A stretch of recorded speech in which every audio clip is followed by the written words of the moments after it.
Welcome to my channel, The Everyday Therapist. I'm Dr. Deb, and this is a place where we talk about all sorts of things, both clinical and research, that are associated with psychology. Now, I know I haven't been making very many videos in the last couple of weeks, but that's primarily because we've had a lot of power outages in my area. In fact, last weekend, not this just past weekend, but the weekend before, my household was without power for 50 hours. This past weekend, we were out without power for about 15 hours. So since I tend to do my recordings on the weekends, I just didn't have any way to do it, or not easily. So I'm sorry that I haven't been making the videos, but just bear with me. So we have been talking about trauma, and today I wish to address the issue of addiction and trauma. Now, in the very first video I did, I spoke about the relationship to trauma, childhood trauma, and a host of various ailments and mental health problems. And one of those issues is addiction.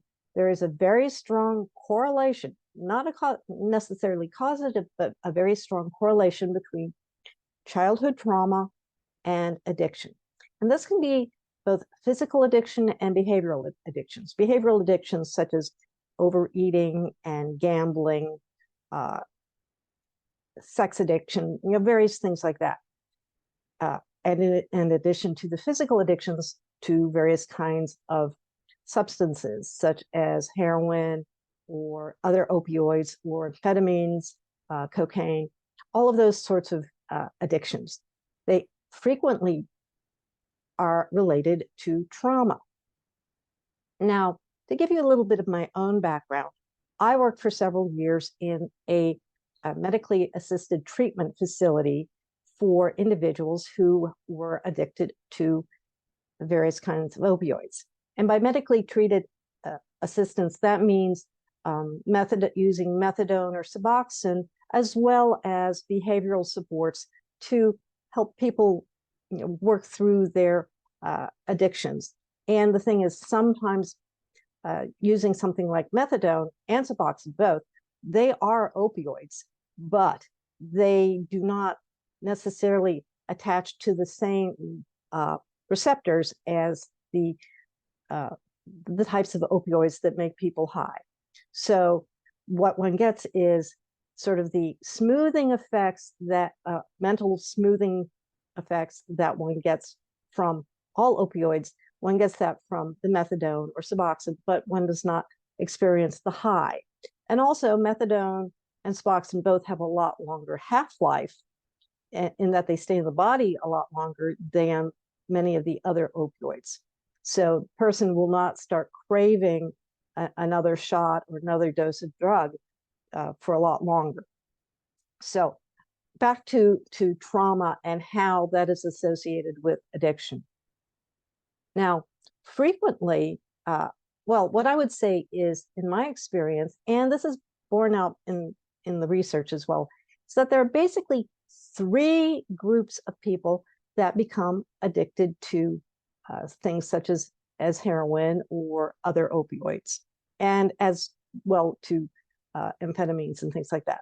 The first group consists of people who have gone through severe childhood trauma, repeated kinds of trauma. And so they are sort of hypervigilant, hyper-aroused all the time. And the drugs, including alcohol, the central nervous depressant drugs, help them feel a little less overwhelmed all the time.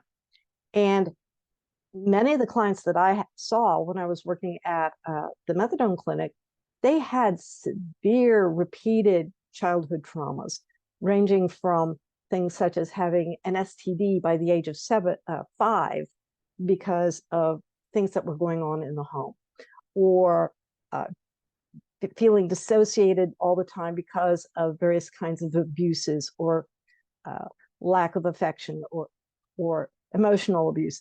All of those sorts of things, starting at very, very young ages, can result in people just wanting something to help calm them down.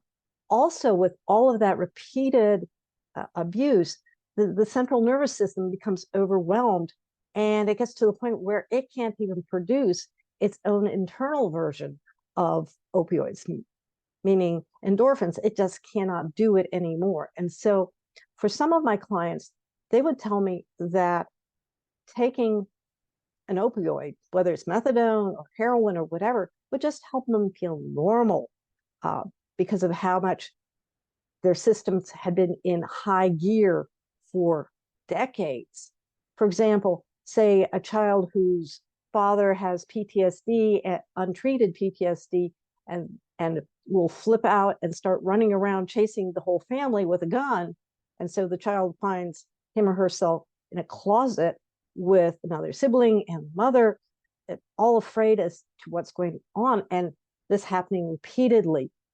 You can imagine how much fear that child has, and growing up, the drugs kind of help smooth it out. So, as I said, the person now feels normal when on various kinds of drugs. Also, for some people, well, I'll get to that later because I'm going through the groups. Okay, the second type of client that we saw a lot of were the ones, the people who started using opioids or even amphetamines that were prescribed for various kinds of situations, especially the opioids. A person ends up injuring him or herself, getting a broken back, or one person had been in a major ski accident and she'd been in a body cast for a year. Those people are given opioids to help with pain, but sometimes what they are given is not enough. And even if they are being dosed properly, their bodies become dependent on it. And at some point, the doctor is going to say, okay, you're better. We're going to have to cut your pain meds. What happens then is the person's body goes through withdrawal. Now, I've had people describe to me what withdrawal is like, and it is not pleasant at all. It's like your worst version of the flu times 100. So you shake, you start twitching, you get the sweats, and you start throwing up and having diarrhea, and it's just really miserable. So what happens is, in order not to have withdrawal, people who are dependent on opioids will start taking them just not to feel sick. And that is what happens a lot with people who've been in a pain management situation, is they start going through withdrawal, or their pain was not truly managed well, or they ended up in a pain management clinic where the doctor was a bit unscrupulous and was overprescribing. In fact, we had a situation fairly close to where I am, where the doctor who ran the pain clinic would just line up everybody on chairs, and then he was on a wheelie stool, and he'd go from person to person to person, writing prescriptions for lots and lots of opioids. And eventually, he was closed down. And then what happened was all of his patients were sick because they ended up going through withdrawal, and many of them went out. They still had pain. Were going through withdrawal, and so they went out onto the street to buy their pain meds. But the thing is, out on the street, something like Oxycontin or anything that's in a pill form that's an opioid is really expensive. The thing that is not expensive is straight heroin. In fact, at one point in time, when I was working at the methadone clinic, there were some dealers who were giving away free heroin. And some of my clients who'd been very, very good on the program found that it was, free stuff was just too tempting. And so they ended up sort of reverting for a bit, but they would feel kind of ashamed of what they did. And we'd work through it, and they would continue back on track. Now, the third group of clients that I saw were basically the Venn diagram of the first two. Say, for example, somebody who's initially prescribed a medication for pain finds that, oh, I can deal with life a bit better, my emotional life a bit better when I'm on my pain medication. Such as, I knew one person who, when she was a child, she had been, her older sister, sounds as I never treated her older sister, but the way my client described her sister may have been bipolar. It's hard to say, but her sister would chase her around the house when parents weren't home. The sister would chase my client around the house with a knife, and my client ended up having to hide in the bathroom over several times throughout her childhood, maybe multiple times. But as an adult, she wanted to have a relationship with her sibling, with her sister, and she had some stressful interactions with her mother, but they would get together and do crafting. And so the way the person I was working with dealt with these gatherings was she'd kind of pop a couple of pills and she would feel a bit better and be able to manage it. Through discussion with me, she figured out, well, that probably wasn't the best way to deal with the situation. And we came up with some other strategies she could use. But that's a case where you've got the overlap between people who are using the medication to treat their own mental health and people who are using the medication long term, but are using it for pain management. So those are basically the three groups. Now, there are some interesting aspects of the use of medications like these with regard to things such as what we call contradictory effects. One thing, some people have an opposite response to opioids than most people. The majority of people, when they take a central nervous system depressant like opioids or alcohol, they tend to get sleepy and moving a bit more slowly. And that's what a lot of people like from those particular substances.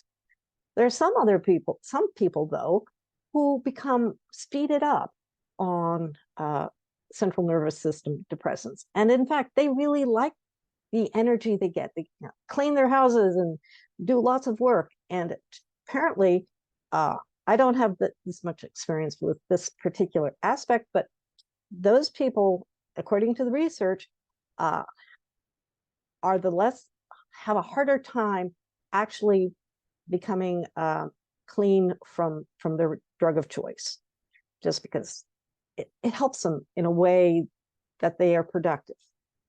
Now, we see the same sort of thing with some people who take cocaine or amphetamines.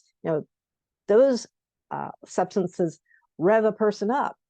But for some people, and it seems like it's mostly people who are a bit hyperactive to begin with, it slows them down and helps them concentrate. And so they like that version of the drug for themselves. So those are some aspects that can keep a person attached to the drug. Now, there's also the thing about cross addiction. Now, one thing that has been observed a lot is that when somebody who's addicted to one substance stops using that substance, they start using another substance, or they start showing behavioral addictions, such as beginning to gamble, or being online chatting with people that they shouldn't be chatting with, those sorts of things. Also, people might have multiple addictions, such as if you've ever heard of the term a speedball, that's an opioid plus an amphetamine together to get a whole bunch of sort of body numbing effects. And again, people who are self-medicating, that's what they're trying to do. They're trying to feel sort of numb and distanced away. They basically want to be a bit dissociated from what's going on, because life itself just makes them too anxious. There's a lot of anxiety disorder seen with people who have addictions. Now, last time I talked about generational trauma. Well, I saw a lot of that within the addiction community as well.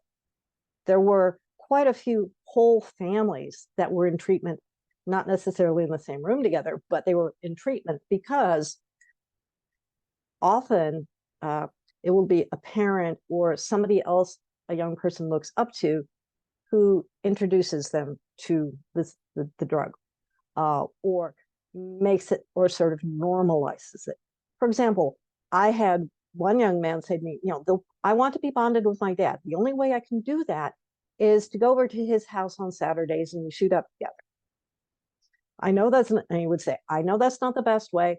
I don't want my kids to do that in terms of getting to know me, but that's how our family works. And I could see that point. And that makes me wonder what happened in his father's life to pull him into using drugs. So, as I pointed out, there's an interaction between trauma and using drugs. Now, at least in Pennsylvania, addiction treatment and mental health treatment are kept pretty much separate. There are different rules for the treatment of people with addictions and the treatment of people with mental health problems. But as I just pointed out, they're pretty much intertwined. So that makes it very difficult at times for somebody who is, say, a drug and alcohol counselor, trying to get information from the client's mental health counselor. And in my experience, calling the mental health counselor, I never got a phone call back. Same thing with trying to get information from the person's psychiatrist if the person was on mental health medication. So they don't work together in my state, at least. And in fact, there was a situation where my supervisor at the time went to a meeting where she was meeting with a lot of the heads of mental health facilities in our area. And towards the end of the meeting, one of the heads of one of the mental health facilities asked my supervisor, how many of our clients who were in treatment for opioid addiction had mental health problems? My supervisor said 99%, because they are self-treating. They are trying to address their pain, their emotional pain issues. And the mental health people were just baffled because they had been trained, and I have had that same training. People who have addictions, they are different than those with mental health problems. And I knew many mental health counselors who would not, if they knowingly knew that someone was an addict, they would not interact with them. They didn't know what to do. So when I actually was in an agency doing mental health work, I had some clients who had addiction issues. And so I kind of had to learn, because I wanted to treat the whole person.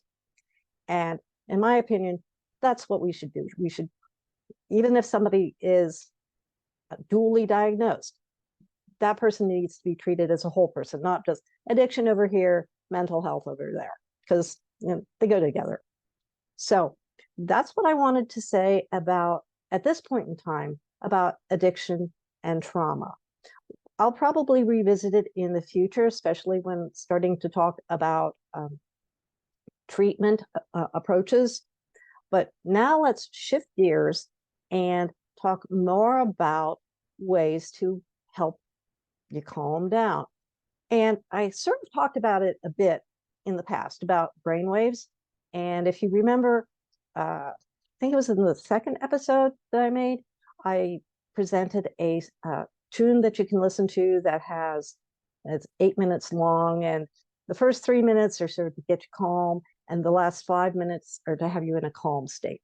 Well, that was using focused on using brainwaves. And I'm going to share my screen, hopefully in an appropriate way, so you can see a visual about brainwaves. Let me see if I can find it. Where did it go?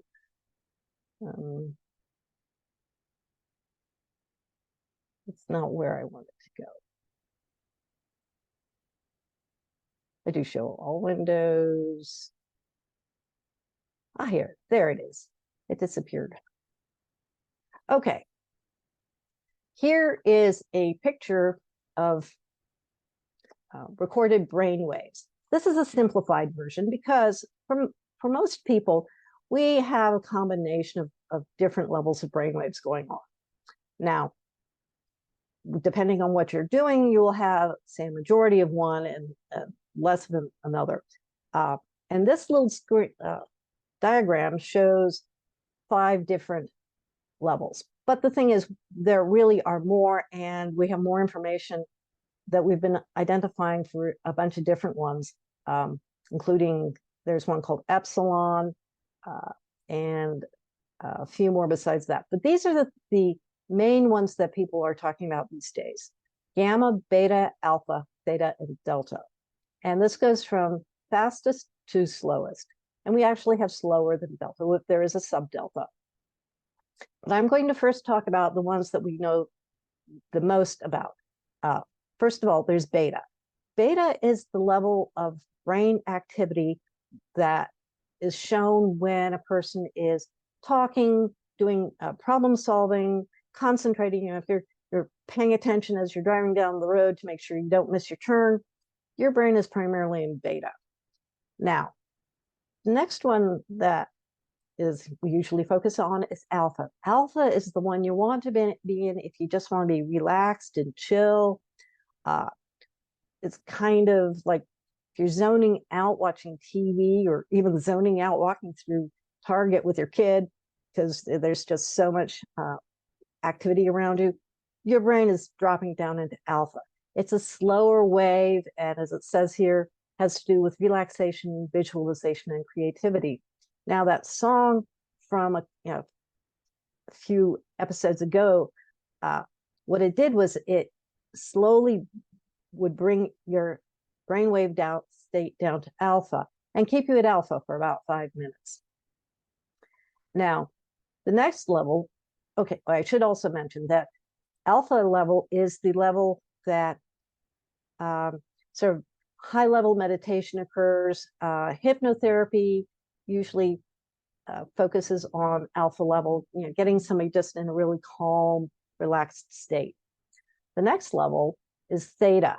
Theta is a bit slower than alpha, and this theta is the level for deep meditation, just having intuitive ideas. It says memory there. I think it's more a focus on, again, creativity, where you want, where your big ideas come from. Also, theta level is the state where when you're about to fall asleep and you experience lucid dreaming. That's the sort of situation where you realize you're dreaming, and you can wake up whenever you want, but you still know you're dreaming. So it's a level just above sleep. Now, delta is the level when you're in deep sleep. And it's also a level where your body starts to heal itself. And as I mentioned, there's also a subdelta. And eventually I will be sharing with you some devices, besides the ones I've already talked about, the SOTA biotuner and the Fisher-Wallace device. But there are other devices that can help one, say, get into a meditative state pretty quickly, or even down to delta. So one can get oneself into the level of brain state that one wishes. You can make it so as you're not just leaving it to chance. So in the next video, will be showing some more information about brain waves, but I'll be addressing some more aspects of generational trauma because somebody asked, and so we'll talk more about it. So that's all for today. And if you found this a useful video, please give it a thumbs up. Subscribe if you haven't subscribed. And if you have friends or family or know anybody who would find this information to be useful, please let them know, because that's my goal here, is to give people information that they can use in their own lives. So until next time, everybody take care and stay safe. Bye.